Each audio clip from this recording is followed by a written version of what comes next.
Hey there everybody, welcome back to Feed the Beast. I'm Azuzu and today we're going to be doing something a little different. The servers, both test and production, are currently unreachable and we need to head out to the actual place that it's hosted to get them back up. So I'm going to be fiddling around in my test world to prep everything for my Thaumcraft castle, just to test some concepts and some other things that I wanted to do. Um, so anyways, I'm going to start working on some things out here in my single player test world, and we will go from there. There is some crazy stuff going on out here. Anyways, I was thinking, I was working on a front gate design where I could use tripwires, which would be pretty obscured in the snow and cobblestone and stuff like that, because it's pretty much a stark background and stuff like that in the pathway up. I have a 3 wide gate here of iron bars, which is basically a substitute for until I can figure out something else that can go there. And this is all fugly too because I'm just testing it. But when you go over the tripwire, that happens. And you can still walk over. Oh, what? You were able to walk over that. That's interesting. Anyways, figure out a way to make it so that you can walk over this without falling through. I was able to earlier. Not sure why it's not working now, but yeah, that's a good plan so far. I think it's because of that in the way. Let's try this now. Nope. Actually, it's deeper now. Oh boy. Hello.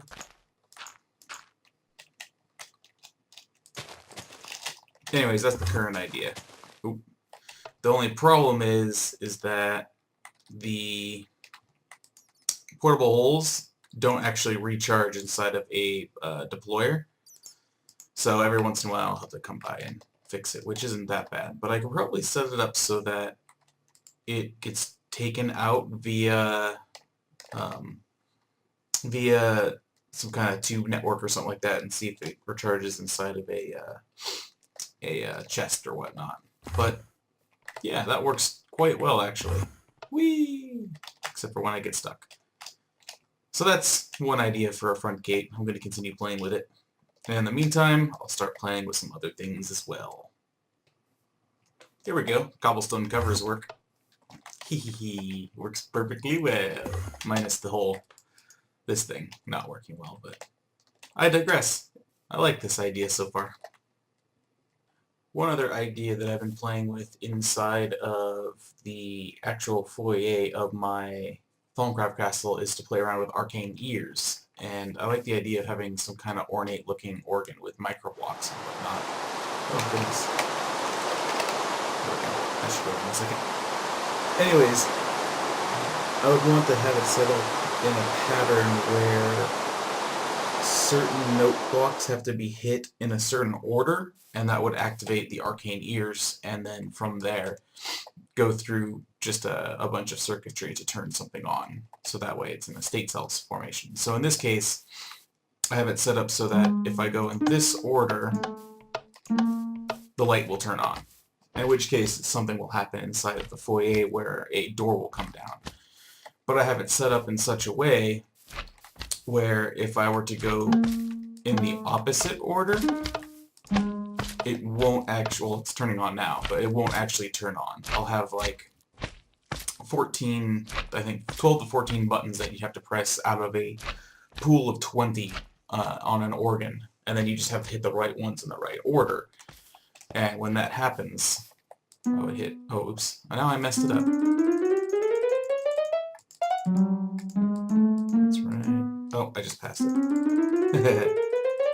But essentially, if you try and go out of order, it wouldn't actually work. There we go. Okay, cool.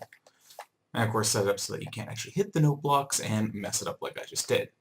So in this case, if I went through this, and I'm actually hitting all the buttons like I would, it just turned on for a second, but in normal cases, when I get all the timing and stuff like that, and for tick rate done correctly, it won't actually activate. But what I have here is state cells, which connect up to the arcane ears, which then connect up to an AND gate. I wasn't quite sure with the AND gate why it needed all three inputs, but it does. I think this one's an override, but it needs to be on anyway. So I have that set up to the lowest common denominator, or I'll just have it set to a third arcane ear. And then same thing on this side, which feeds up into another one of these things, a state cell or AND gate, and then it hits the light. But maybe I'll have it set up so that a spiral staircase like descends or ascends and makes it look all cool. And then that'll be active for, I don't know, 5 minutes and then retract up into itself. So that's another good idea that I've been milling around with, and so far as a ghetto little proof of concept goes, it seems like it's working just fine. I like this gate idea, just need to figure out how to resolve this issue right here, which I think I'm going to have to manually come around and take a look at it. So that'll be a thing. Next I'm going to start working on some other cool things like design works. I have a little notebook where I'm sketching some ideas for how the foyer is going to look and stuff like that, but I won't actually be able to do that until I can get onto the server to test it out and see how it looks. But otherwise, this is going quite swimmingly so far. I like arcane ears a lot. Anyways, I'm going to keep screwing around, and I'll be back soon. Aha! The server is back up. Yay! Why am I at spawn? What is going on? I don't know. To the castle! Well, I'm midway through renovating and cleaning this place up when I realized I have a major issue. I'll take a look at that issue and show you what's going on, but first this is what I have so far for the castle entrance. I'm not fully set on how this looks for a facade, just ornate lookings and whatnot, but it doesn't look too bad. I'm going to need a lot of Nitor. Then I have the little top little turret things up here as well. And I still need to replace all of the marble with, I don't know, cobblestone or smoothstone brick. I'm probably going to use smoothstone brick and use cobblestone for accents, stuff like that, or something along those lines. It's coming along slowly. Looks nice. I like it so far. But I'm on the fence. I'm on the fence. Anyways, the problem. I'm going to take my path. I'm not going to fly over there. So I've been making a lot of progress off camera with bees, and one thing that I've come into an issue with is the following. Go downstairs, leap over this. So here's all the bees that I have for sorting and stuff like that. Oh my gosh. The problem is I need more storage, because this is just full of stuff that's unsorted. So what I'm going to do now is basically build out some kind of bee deep freeze underneath all of this that will hook up into here, so that when this becomes, when the chests become full, it'll just pump them directly into here when it's done. So I'm going to quickly get to work on that. I always want to make sure that I have a crystal chest full of stuff, and I figured this was going to be happening sooner, so I actually have enough crystal chests to satiate every type of bee, which is this many. I think it's, yeah, it's a lot. Anyways, I'm going to get to work on that now and start figuring out how to solve all those problems. Here we go. Finished with most of the room, at least the structure of the room anyways, and where things will go. I have all the chests down with all of the Apier's chests. Thank God for having lots and lots of rocky combs at my disposal. I'll have all these item labels here for the different types of bees. Probably just keep it that way so there's no signs obstructing the walls and stuff like that. And it's looking good in here so far. I'm just below my giant DNA tank. I still have to cover that up so it's not visible. But it's looking good down here. I have a lot of clicking to do to get all these Apier's pipes set up, but it should only take me about 30 minutes or so, and I won't have to really ever worry about this again until I get a new species to be discovered. I have all my gene pools over here now with all the item routers, pretty much the exact same setup we had before. Item routers pump them into the hoppers, which then gets injected into the gene pools, and then boom, goes up into here. Added a bunch of ice up here. This is melted ice, No, it's ice with raw plastic from Minecraft Factory Reloaded or whatever the hell it's called. When I first did regular ice, the wrath lamps melted them and I had a flood on my hands. Only unfortunate thing is that I was trying to put snow golems down here to get a layer of snow like that on the ground, but the wrath lamps melt that snow, which makes me pretty sad. But it's looking good.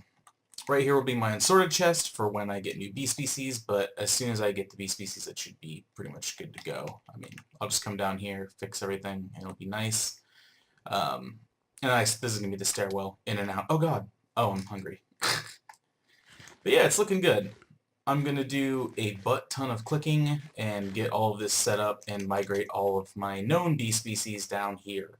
And when that's finished, I think we'll be good to go.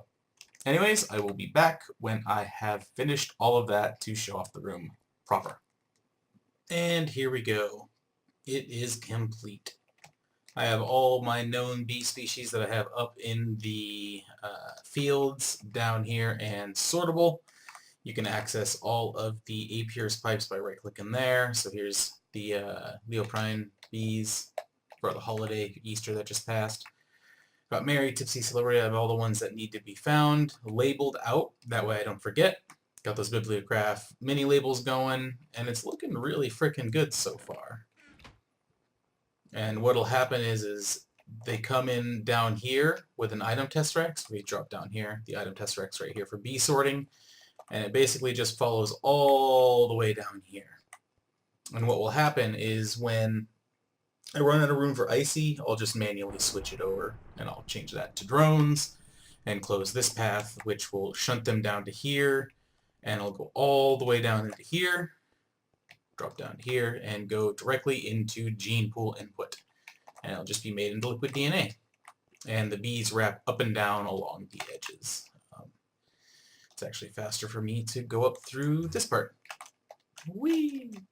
So yeah, they start up down there, go over here, and loop back around, and basically zigzag all the way down. And then they end up in, they come out over here, and then end up in here if they are unsorted. Or if anything is overflowing, which is going to be the indication that I need to set them up to go into the gene pool. Now, all I have to do, oh yeah, and then the input's back there, which then gets hooked up in here. I dropped a bunch in there, so that's why it's always flowing. I have access to here to see what my liquid DNA storage is all about, so it's going pretty good. Pretty good. You still need to fix that up there, so, but that's kind of a minor secondary thing. Also need to make the stairwell, which is what I will do next. It'll be a wraparound one that will go all the way up to the top area, which connects up to here. I'll put it like the down part right here, I'm thinking. Just need to move all these buddies down to their corresponding things, or just make them into DNA, one or the other. Haven't decided yet. Anyways, it's looking freaking good. I'm happy. Very happy. I don't have to worry about this being overflowing anymore. But, yeah, I am pleased. Time to get back to work. Oh, what? Oh, I guess that's a graphical glitch? That scared the hell out of me. I thought I was out of honey and out of seed oil. Okay, anyways, back to work. Well, I'm going to give up on this idea. I was going to make a cool 3x3 piston door, but it's not really working as intended, which makes me sad. I'll jump over to my single player, not single player, but my vanilla server world to show it off. I want to blame it on tick threading, but now that we've disabled tick threading, it's still not working correctly, but I'll go over there and show it off. And I've been working on this, but I wanted to get that door done first, so it's not actually complete. Let me plop a torch down up here just in case. There we go. Anyways, the room's done, sorting's done, all of it works as intended. I'm going to jump over to my single player world, show off that door and what I originally wanted to do, but probably won't be able to do now. I don't understand. The redstone is sound. Anyways, I'm going to jump over and show y'all. Here she is. In my little admin play area where I was messing around with a bunch of vanilla stuff. Anyways. And that's what it does. I was going to have that. As soon as you go through, it's robust enough to realize it is. Well, I guess for the most part it is. A little bit of lag, but not too bad. Here's what it looks like with the cobblestone, and this is the actual redstone involved. If you guys want a tutorial on it, I can go through how it works. But I'm just too lazy right now, and the video is getting to be a little bit long. So, I think this is a good wrapping up point inside my little admin area on my vanilla server. Anyways, I've been a Zuzu. I want to thank y'all for watching. I'm going to continue working on my Thaumcraft castle, and we're in dire straits for upgrading our warehouse again for a sorting system, so we'll probably do the sorting system next, and I'll continue working on the Thaumcraft castle in the meantime to sort out the last final things that I want. Anyways, I hope you all enjoyed the video, and I will see y'all later. Take care.